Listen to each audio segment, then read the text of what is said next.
सुख जीवन बदल देने वाली कहानी। एक शादीशुदा जोड़ा था।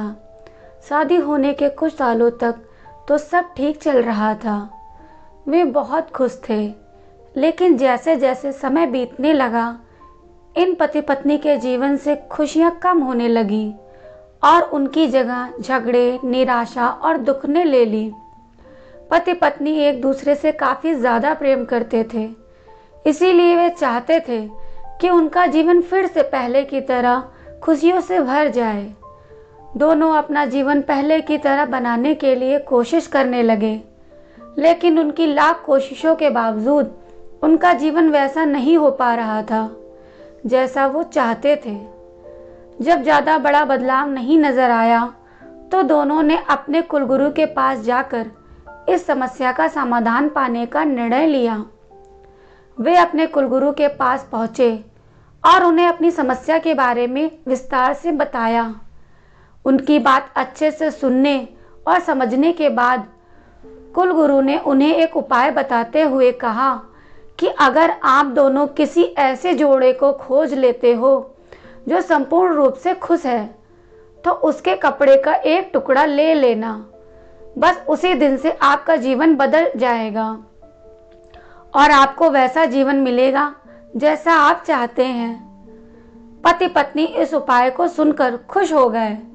उन्हें लगा ये अच्छा है, क्योंकि उन्हें ऐसे जोड़े की तलाश करने में ज़्यादा समय नहीं लगेगा जो पूरी तरह खुश हो, और साथ ही साथ उन्हें थोड़ा घूमने का भी मौका मिल जाएगा। इस जोड़े ने सोचा, सबसे ज़्यादा सुखी जोड़ा वही हो सकता है जिनके पास धन धान्य की कमी न हो। इसीलिए उन्होंने सबसे पहले अपने राजा और रानी को मिलकर उनसे पूछना बेहतर समझा कि क्या वो संपूर्ण रूप से भी खुश हैं या नहीं। दोनों ने किसी तरह राजा और रानी को एक बार उनसे मिलने के लिए राजी कर लिया। जब वे दोनों राजा रानी को मिलने गए, तो उनका काफी अच्छे से स्वागत किया गया और खाने पीने को भी अच्छे से अच्छा खाना खिलाया गया। वे दोनों राजा रानी के साथ में बैठे थे। तब मौका देखकर उन्होंने राजा रानी से पूछ लिया कि क्या वो अपने जीवन में खुश हैं। राजा रानी दोनों ने कहा, हाँ बिल्कुल, वे दोनों जीवन में खुश हैं। राजा रानी का जवाब सुनकर जोड़े को खुशी हुई, लेकिन फिर भी उन्होंने आगे बढ़कर पूछा, क्या आप दोनों पूरी तरह से खुश हो? यह सवाल सुनकर राजा रानी के चेहरे पर थोड़ी सी उदासी छा गई। राजा ने कहा, हालांकि भगवान ने हमें जीवन में हर वह वस्तु दी है जिसकी जरूरत होती है, या यूं कहें कि जरूरत से ज्यादा ही दी है, लेकिन एक संतान सुख अब तक हमें नसीब नहीं हुआ। राजा का जवाब सुनकर जोड़े को पता चल गया कि वे संपूर्णतः सुखी नहीं हैं। उन्होंने अपना सफर आगे जारी रखा। उन्हें पता चला कि दूसरे राज्य में एक बहुत धनी सेठ है। इस सेठ के पास धन दौलत के साथ साथ बाल बच्चे भी थे।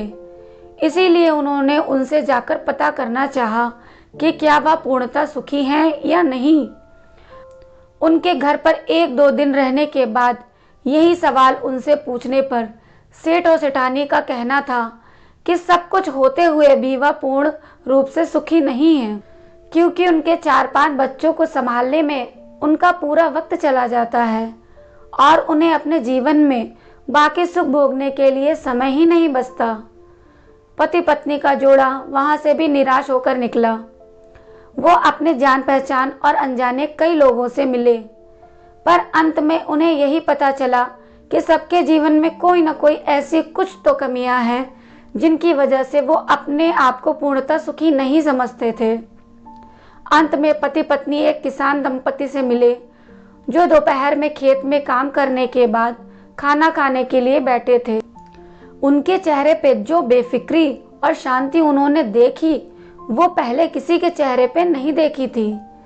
जोड़े को लगा कि शायद अब उनकी तलाश खत्म हो जाएगी। किसान पति पत्नी के पास जाकर दोनों ने उनसे पूछा कि क्या वो अपने जीवन में खुश हैं। किसान और उसकी पत्नी ने कहा, बिल्कुल वो खुश हैं। जोड़े ने किसान से अपना अगला सवाल भी किया कि क्या वो जीवन में पूर्णतः खुश हैं। किसान ने मुस्कुराते हुए कहा, बिल्कुल, दुखी होने के लिए उसके पास कोई कारण ही नहीं है। ऐसे ही हर तरह से सुखी दंपत्ति की तलाश कर रहे जोड़े ने जब खुश होकर अपने सफर और कारण के बारे में बताते हुए किसान से उसके कपड़े का एक टुकड़ा मांगा, तब किसान चिंतित होकर बोला कि अगर उसके पास एक से ज्यादा कपड़े होते तो वो जरूर उन्हें अपना कपड़ा फाड़कर दे देता। इसका यह मतलब था कि किसान भी पूरी तरह से खुश नहीं था, क्योंकि उसको चिंता थी कि अगर उसका कपड़ा फट गया तो अगले दिन क्या पहनेगा। अपनी खोज में पूरी तरह असफल हो चुके पति पत्नी को आखिरकार ये समझ में आ गया कि पूर्णतः सुखी और खुश इस संसार में कोई भी नहीं है। ये हमारे विचार ही होते हैं जो हमें किसी वस्तु को लेकर सुखी या दुखी, खुश या नाखुश करते हैं। जैसे कि संतान ना होना किसी को दुखी करता है, तो किसी को संतान है और वो शरारत करते हैं, ये विचार दुखी करते हैं। किसी को कम धन होना दुखी करता है, तो किसी को ज्यादा धन कोई चुरा न ले, ये विचार दुखी करते हैं। इस कहानी का निष्कर्ष आप ऐसे निकाल सकते हैं कि आप कितने खुश या सुखी हो सकते हो, ये पूरी तरह आप ही के हाथों में है। आप जितना चीजों या सिचुएशन के प्रति सकारात्मक विचार रखते हैं, आप अपने आप को उतना ही सुखी और खुश होने में मदद करते हैं। दोस्तों, अगर आपको यह स्टोरी पसंद आई हो तो please like and subscribe my channel. Thank you.